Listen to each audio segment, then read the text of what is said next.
Hi everyone, Bren here. Welcome to this week's video where I've managed to cram quite a bit into it. I'm going to give you an update on some of my chilli plants. I will show you a few spring bulbs which I purchased this week, and oh my goodness, very exciting. I have this really unusual fruit tree growing in my garden and it has been here for several years. I purchased it when it was just in a small pot, maybe 50 centimeters or so tall, and I don't know, I was getting a bit concerned that it would never produce fruit. Well, wait until you see what happens, or what has happened. Oh wow, it's so exciting. Anyway, what else? Oh yeah, let's look at this first. Today I've got something really exciting to show you that I tried to grow last year but failed. It's these Jerusalem artichokes. So many of these beautiful flowers packed on the plants. I just think they're gorgeous. But the really special thing about these plants is what lies underground. Down there lies their tubers, which are edible. They're highly nutritious, but I have to warn you, it is common knowledge now with this particular edible tuber that it can cause, I'm trying to think of the right name for YouTube, let's just say, to be polite, flatulence. Just going to dig out a piece of tuber to show you what they look like. Let me see if I can find some. Oh, here we go. There's a little bit. I'll pop that off. Looks like a lizard or something. This is actually an immature piece. You don't harvest the artichoke plants until after your first frost, but I just wanted to give you an idea of what they look like. I'm just interrupting my chat about this beautiful plant for a moment because I did want to mention that you might notice some of the footage seems a little bit off focus perhaps, and that's because there's quite a bit of smoke haze around here today. Yesterday there was a really large grass fire which was quite a distance away. It was about 70 kilometers away, but the thing is there has been like strong winds, so it's pushed all the smoke over to my shire. So just explaining to you if you're wondering why the standard of recording is not quite up to, you know, what I usually produce. Back to this. Jerusalem artichokes don't seem to be as popular as other edible tubers such as potatoes or sweet potatoes, but you know what? These ones are just as versatile in the cooking in the kitchen. For example, you can roast them, you can mash them, you can even, you know, slice them up thinly and serve them as like chips, as a garnish to a dish, or just simply as a snack. Here's a few quick facts about this plant. They are not related to artichokes. In fact, they're part of the sunflower family. And you can see they almost look like little miniature sunflowers. This plant is also known as sunchokes. And finally, these are native to North America. Now, the big question is, why did I succeed growing them this year, but last year I failed? And I think I figured out why. Last year, I believe what I did was I over-watered them pretty much, causing them to rot away and die. But this year I was a lot more careful, especially as the shoots were just starting to appear. I treated them a little bit like dahlias, you know, water them a bit at the start, but don't overdo it or the tubers can go all mushy. It seems to have worked, making that one bit of adjustment, not watering them too much at the start, and I've had success. But I guess the true success will be when it comes to harvest time, and I can't wait to share that with you quite soon, I reckon. I'm telling you, autumn has arrived. I reckon frost will be here in the next few weeks. Like, I noticed the leaves on the deciduous trees are starting to change colour. The chlorophyll green is starting to fade off and other pigments are making an appearance, like the yellows and reds. And did you know that in autumn or fall, as the days get shorter, the temperatures drop and the tree stops producing as much chlorophyll, which is that green pigment that causes the foliage to be green, something else happens.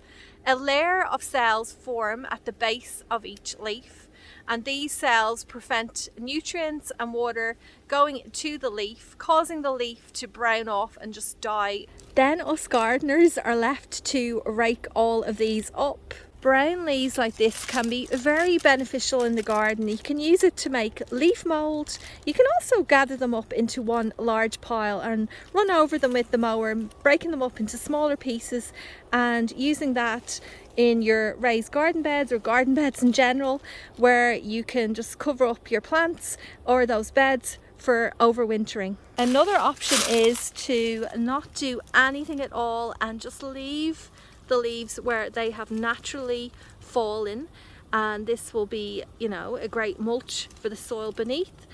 Also, another benefit to doing this is it provides a habitat, you know, like an area where insects can stay and rest and hibernate over winter. I was down in my local hardware store and I ended up picking a bunch of corms and bulbs, which I will be planting now in autumn. There's Dutch Iris Royal Yellow. I usually grow the blue Dutch Iris variety, so when I saw these I was like, I'll give them a shot. There's some anemones, freesias, which smell incredible as well as looking beautiful, and a packet of Ranunculus. I've got a nice little selection here to get me started, and you know what, it's so worth putting the effort in now in autumn for those beautiful flowers to appear in early spring. They bring so much joy and excitement at that time of year, especially after winter, during those few months when your garden is really lacking a lot of colour and certainly doesn't have many flowers at all. This bunch of blooms is only scratching the surface of what varieties you can pop in the ground now. I mean, one that's missing from here, which is very popular, I believe, right around the world, are daffodils, and I just love growing them. The great thing about daffodils is that once you buy them, they will reward you every year because they do multiply. And this spring just gone, I had a beautiful display in containers that I was really happy with, and I'm hoping they'll come back bigger and better this year. I want to show you a really beautiful looking chili plant growing in here where the raised beds are. They finally started to take off, but this one in particular, I am just in awe. They're beautiful. It's like a very deep purple colour, and actually as the fruit matures, there was another one over here. Like, look at this. Oh, I'll take it off. I can't find its label, but I did a quick Google photo search, and I believe this is a ghost pepper, a ghost chili, which means it's very, very spicy, so I won't be biting into it now to test it out, but I may do a bit later on, because I know if I do it now I won't be able to speak. I'm thinking I'm going to have to harvest all of these chilies off soon, even though a lot of them are green. Oh, and you know what? Oh, I got one off there. Whoops. Actually, there's a few down here that are ripe and ready to go. These ones are Thai chilies. And I've got a few yellow chilies down here.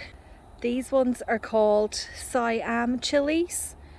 Yeah, I think I might just come out with a little basket and harvest them all pretty soon, because I don't want them to get damaged in any frost. I've got some sunflowers in bloom. They're pretty small, but I think that's because I planted them very close together. These marigolds in a pot really need a bit of deadheading. Some of them have actually completely dried up, and inside here there's lots of seeds. I'll be saving these for next season. Something very exciting has happened here with this fruit tree. It's a Feijoa. Oh wow, that's so wrong. Put the name up. Fruit tree, and it has been in the ground for years, and I almost gave up on it because I'm thinking, is this ever going to pollinate? I hear so many mixed messages about it, that it needs 2 trees to pollinate, and then someone who I know who's very experienced in gardening said that's not true. She has one of these in her garden and she said it can take quite a long time, but eventually you will get fruit. She said hers took about 7 years. I can't remember exactly how old this one is, but look, oh my goodness, look at this. My patience has paid off. It's finally starting to set fruit. And do you want to know how I discovered it was fruiting? It wasn't because I was routinely checking after the blooms appeared. It was because I have been using it, you can see there's a cut there, as foliage for my flower arranging. And one day I noticed on the foliage I had cut that there was fruit on it. Oh wow, I was so excited, I couldn't believe it. And there's actually even more on the tree now.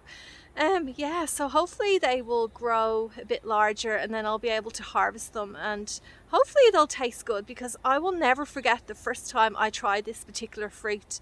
I bought them from a local supermarket, the IGA, and it was the first time I'd ever seen it before in my whole life, and I had to try it and I thought it was exquisite. It was like beautiful perfume, and it was full of flavour, and I wanted to grow my own tree, and I've done it, and now it's finally fruiting.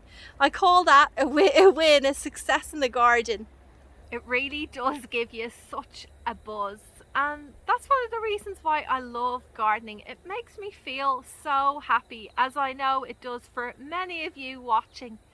Well, I have to say goodbye for this week. I'm cutting it a bit fine to get this video uploaded this afternoon.